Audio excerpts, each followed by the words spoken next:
Against the backdrop of the new Superman from DC and James Gunn, very many people remembered Henry Cavill.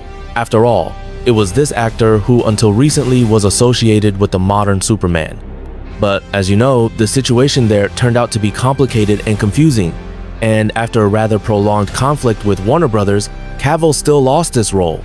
Moreover, in fact, Henry is now probably the most famous and open opponent, if not enemy, of Hollywood. And while major film studios like Lionsgate or WB Discovery simply refuse to deal with him, he himself is taking unprecedented steps, trying to transform from an ordinary actor into some alternative to the rusted modern movie bosses, create together with Amazon a new, fundamentally different film production, and finally present a worthy alternative to what Hollywood has been churning out in recent years. These are more than ambitious and complex plans that, it seems, no one has had before. So right now, let's look at the entire history of the conflict between Henry Cavill and the Dream Factory, as well as the prospects in this feud and our chances, as viewers, to see what obviously has never existed before, the victory of a lone enthusiast over the entire colossal Hollywood machine. Let's go.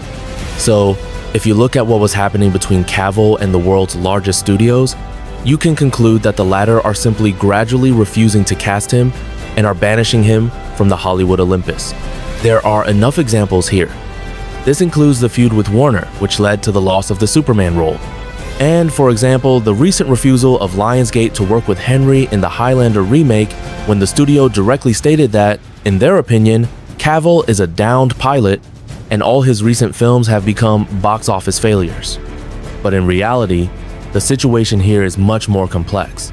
When a more accurate picture of the relationship between the actor and the Dream Factory is a story about deep mutual disappointment, which led not to Cavill's exile, but to his conscious strategic turn toward greater creative freedom, and even the creation of some alternative to outdated and softened film studios, where Amazon appeared as the main partner of the actor. Indeed, Cavill's career in traditional Hollywood has experienced a series of serious ups and downs. At the very least, at one time, for not entirely clear reasons, he lost the cult, possibly perfect role for himself, the role of Agent 7. And although Bond's producers never officially acknowledged that Henry was a candidate for this role, his old auditions surfaced relatively recently, and in general, to a huge number of people, Henry Cavill seemed like an ideal choice to breathe new life into this story. But, as they say, it didn't work out. Although, on the other hand, Henry got several cult roles at once. This is Superman in the DC Cinematic Universe and, of course, The Witcher from Netflix. But even there, it didn't work out because in a relatively short time, Henry Cavill scandalously lost both these roles. For example, speaking about leaving The Witcher, the reason there was not money or filming schedule. Simply Cavill, being a devoted fan of Andrzej Sapkowski's books, openly conflicted with screenwriters and showrunners who, in his opinion, strayed too far from the source material. He fought for the book Geralt, but his vision lost to the vision of a team oriented toward a broader audience less familiar with the lore as well as their own obsessions. This was a classic conflict of an enthusiast actor with the Hollywood machine that grinds up source material for the sake of simplification, in which the loner lost and simply washed his hands of it. The second loss is the Superman role, where the situation was even more humiliating. In October 2022, Cavill triumphantly announced to the whole world about his return to the role after a cameo in Black Adam. But already in December, DC's new leadership in the person of James Gunn announced a complete universe reboot and the search for a younger and apparently less rebellious actor. So in the end, Henry became a victim here too, of changing corporate strategy and a pawn in someone else's game of big bosses. But the problems mounting in his relationship with traditional Hollywood didn't end there. After all, somehow it happened that the recent films with Cavill's participation all became box office failures too. This includes Black Adam, where Henry appeared only very briefly, and the long-suffering Flash with Ezra Miller. And of course, from recent releases, the film Argyle's Super Spy, which, with a budget of $200 million, collected less than 100 and became a resounding failure. And Henry's name was again associated with financial catastrophe. The Ministry of Ungentlemanly Warfare by Guy Ritchie, with a budget of 60, collected about 30 million and also couldn't recoup in theaters despite decent reviews. All these failures strengthen in Hollywood circles a dangerous narrative for any actor that Henry is not the kind of star who guarantees good box office. Moreover, as we said earlier, it was precisely after such statements that Lionsgate finally decided to abandon the new Highlander with Henry in the lead role. As for the actor himself, his love, in quotes, for modern Hollywood and big bosses turned out to be mutual. If you trace his interviews and statements, in recent years Cavill has spoken more and more openly about the fact that the product created by the current Dream Factory is clearly not what he strives for.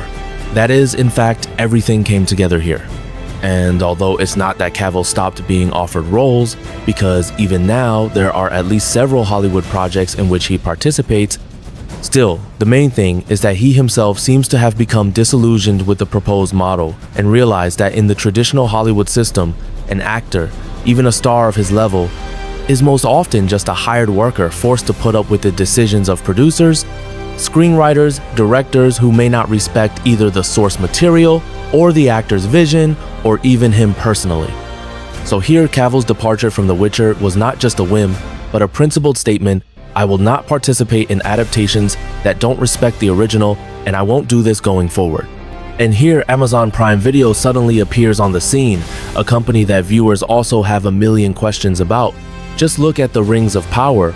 But at the same time, a company that apparently volunteered to still give Henry Cavill what he craves and become some kind of outpost for him in a new campaign against traditional Hollywood. Their cooperation, which began in 2022, is not just a new contract.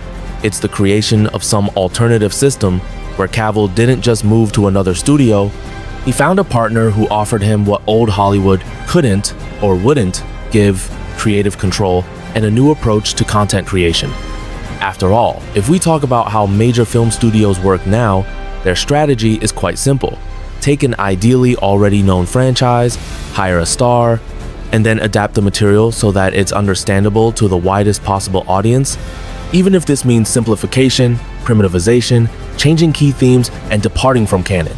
Creative control remains in the hands of the studio and showrunners, who are often detached not only from the source material, but also from their own viewers, and even from common sense, and are obsessed with all sorts of hang-ups, norms, quotas, and other nonsense that only harms the final product.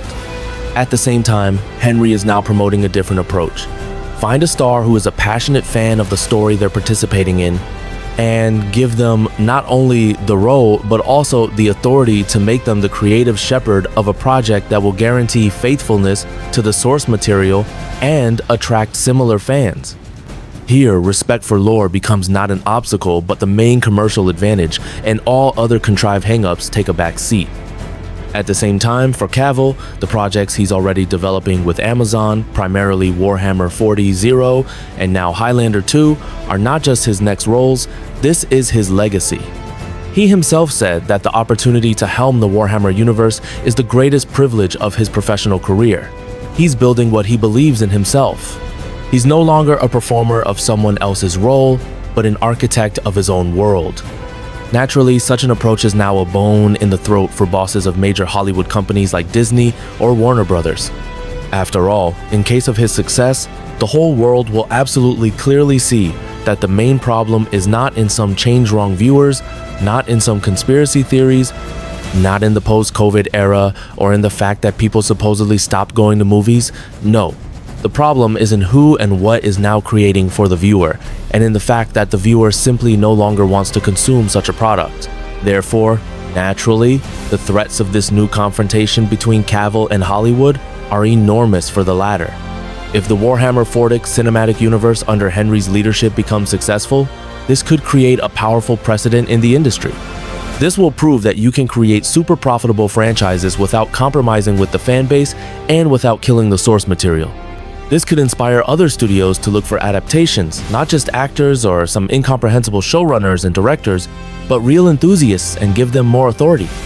For Cavill, this is also a chance to prove that his box office potential is not exhausted, and it reveals itself precisely when he works on a project he sincerely believes in and can control, and that he's not rejecting Hollywood, he's rejecting what they've turned it into in recent years, and is trying to build its better, more meaningful, viewer-oriented version in partnership with a tech giant ready for bold and long-term investments.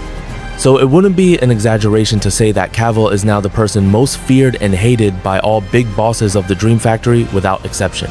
Well, let's wish him luck in his difficult endeavor and keep following developments. And you write right now what you think about everything in the comments. Don't forget to subscribe to our channel and give thumbs up.